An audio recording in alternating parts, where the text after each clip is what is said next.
திமுகவின் உயர்நிலை குழு கூட்டம் தொடங்கி இருக்கிறது. ஸ்டாலின் தலைமையில் தற்பொழுது இந்த கூட்டம் தொடங்கி இருக்கிறது. இது குறித்த கூடுதல் தகவல்களை அங்கிருக்கும் செய்தியாளர் ரமேஷிடம் கேட்டறியலாம். ரமேஷ், தற்பொழுது இந்த உயர்நிலை குழு கூட்டம் தொடங்கியிருப்பதாக செய்திகள் வெளியாகி இருக்கிறதே, விவரங்கள் என்ன?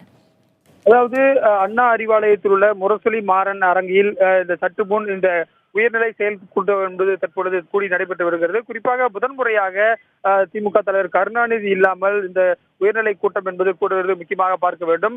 தமிழகத்தில் ஒரு அசாதாரண சூழல், அரசியல் சூழல் நிலவுகிறது. ஒட்டுமொத்த இந்தியாவிலேயே அதிமுகவில் ஏற்பட்டுக்கூடிய அந்த உட்கட்சி பூசல் குறித்து விவாதிக்கப்பட்ட நிலையில் பிரதான எதிர்கட்சியாக இருக்கக்கூடிய திமுக அடுத்த கட்டமாக எவ்வாறு பயணிப்பது என்பது போன்ற விஷயங்களில் முக்கியமாக இதில் விவாதிக்கப்பட இருப்பதாக தெரிகிறது. ஏனென்றால் கடந்த ஒரு வாரமாக திமுக செயல் தலைவர் ஸ்டாலினுடைய அறிக்கைகளை நாம் பார்க்கும் பொழுது அவர் சொல்ல விரும்புவது என்னவென்றால், குறிப்பாக பல்வேறு அரசுடைய திட்டங்கள், குறிப்பாக நீட் தேர்வுக்கு அவசர சட்டத்தை நிறைவேற்றினார்கள். அது இன்னும் மத்திய அரசிடம் வலியுறுத்தி அதை நிரந்தர சட்டமாக ஆக்குவதற்கு மத்திய அரசுடைய ஒப்புதல் பெறாமல் இருக்கிறார்கள்.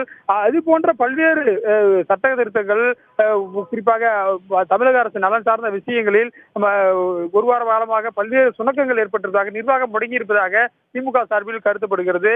ஏனென்றால் ஒரு வார காலமாக உட்கட்சி பூசல் காரணமாக பல்வேறு திட்டங்கள், அரசு மக்கள் திட்டங்கள் குறிப்பாக நடைபெறவில்லை என்பது இவர்களுடைய புகாராக இருக்கிறது. இதையெல்லாம் எவ்வாறு எதிர்கொள்வது என்பது குறித்து, குறிப்பாக திமுகவிற்கு சட்டப்பேரவையில் 89 எம்எல்ஏக்களும், காங்கிரஸ் கட்சிக்கு 8 எம்எல்ஏக்கள் மற்றும் இந்திய யூனியன் முஸ்லீம் லீக் எல்லாம் சேர்ந்து 98 எம்எல்ஏக்கள் இருக்கிறார்கள்.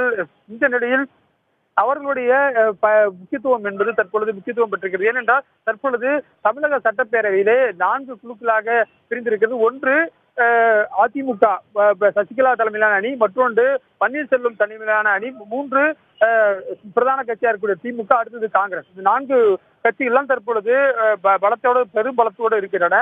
4 குறிப்பாக அதிமுக 2 அணியாக இருந்தால் அதே போல மற்ற 2 பெரிய கட்சிகள் இருக்கின்றன. இந்த அடிப்படையில் இவர்களுடைய முக்கியத்துவம் என்பதும் பார்க்கப்படுகிறது. ஏனென்றால் பன்னீர்செல்வம் அணிக்கு இதுவரை 7 எம்எல்ஏக்கள் ஆதரவு தெரிவித்திருப்பதன் மூலம் கிட்டத்தட்ட சசிகலா அணிக்கு இதுவரை 125 பேர் தான் ஆதரவு அளிப்பதாக சொல்லப்படுகிறது. இந்த நிலையில் அடுத்த எண்ணிக்கையில் இருக்கக்கூடிய எம்எல்ஏக்கள் கொண்ட கட்சி இந்த கட்சியாக இருக்குது. இன்னும் தமிழகத்தில் 4 ஆண்டு காலம் அரசியல் நடத்த வேண்டியது. குறிப்பாக 2016 தேர்தல் நடைபெற்றிருந்தாலும் அந்த சட்டமன்ற உறுப்பினர் பதவி காலம் 5 ஆண்டுகள் இருக்கும் பட்சத்தில் ஒருவேளை 2 அணிகளாலும் ஆட்சி அமைக்க முடியாத ஒரு சூழல் ஏற்பட்டால் வேறு சில எம்எல்ஏக்கள், வேறு அணியில் இருந்து எம்எல்ஏக்கள் 20 பேர் மேல் திமுகவை ஆதரிக்கும் பட்சத்தில் திமுக ஆட்சி அமைக்கக்கூடிய ஒரு சூழல் இருக்கிறது. ஆனால் அதற்கு எந்த அளவுக்கு சாத்தியம் என்பது தெரியவில்லை. ஆனால் அது குறித்து இதில் விவாதிக்கப்படுகிறதா என்பது தெரியவில்லை. ஒரு சில தகவல்கள் இது குறித்து விவாதிக்கப்படலாம் என்று தெரிகிறது. ஏனென்றால் பிரதான கட்சியாக இருக்கக்கூடிய திமுக 89 எம்எல்ஏக்கள் மற்றும் கூட்டணி கட்சிகளோடு பலத்தோடு கிட்டத்தட்ட 98 எம்எல்ஏ ஆட்சி அமைக்க இன்னமும் அவர்களுக்கு 20 எம்எல்ஏக்கள் தான் தேவைப்படுகிறது. அப்படி இருக்கும் பட்சத்தில் அது போன்ற காய் நகர்த்துகள் இருக்குமா என்பது குறித்தும் விவாதிக்கப்பட இருக்கிறது. குறிப்பாக திமுகவுடைய இந்த உயர்நிலை கூட்டத்திலே கிட்டத்தட்ட 27 உறுப்பினர்கள் இருக்கிறார்கள். திமுக மாநிலங்களவை உறுப்பினர் கனிமொழி, அதே போல துரைமுருகன், பொதுச் செயலாளர் பேராசிரியர் அன்பழகன் உள்ளிட்ட பல்வேறும் இதில் பங்கேற்று இருக்கிறார்கள்.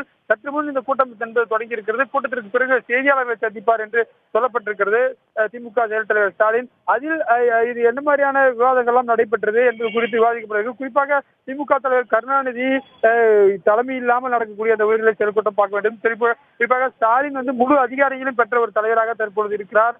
அவர் தலைமையில் தற்போது அரசியல் காய் நகர்த்த ஆரம்பித்திருக்கிறார். மிகப்பெரிய அரசியல் ஒரு எதிர்கொள்ளக்கூடிய விஷயமாக அவர் செயல் தலைவராக பொறுப்பேற்ற பிறகு தமிழகத்தில் ஒரு அரசியல் சவால் நிறைந்திருக்கிறது என்று சொல்லலாம். அவர் தலைமையில் எப்படி இந்த அரசியல் சவாலை எதிர்கொண்டு வர இருக்கிறார்கள் என்பதையும் நாம் இதிலிருந்து பார்க்க வேண்டிய ஒரு தருணமாக இருக்கிறது. காயத்ரி. ரமேஷ், தமிழக அரசியல் சூழல் நாளுக்கு நாள் மாறிக்கொண்டே இருக்கிறது. ஏற்கனவே திமுக செயல் தலைவர் தமிழக அரசியல் சூழல் குறித்து ஆளுநரிடம் நேரில் பேசியிருந்தார். தற்பொழுது இந்த கூட்டம் எந்த அளவிற்கு முக்கியத்துவம் வாய்ந்ததாக பார்க்கப்படுகிறது? இதிலே 2 விஷயங்கள் இருக்கின்றன. குறிப்பாக சுப்புலட்சுமி ஜெகதீசன் கட்சியுடைய துணை பொதுச் செயலாளர் கூடியவர் கடந்த ஒரு வாரத்துக்கு முன்பாக பன்னீர்செல்வம் அணிக்கு எங்களுடைய எம்எல்ஏக்கள் ஆதரவு அளிப்பார்கள் என்ற ஒரு கருத்து தெரிவித்தார். ஆனால் உடனடியாக செயல் தலைவர் ஸ்டாலின் அதனை மறுப்பு தெரிவித்தார்.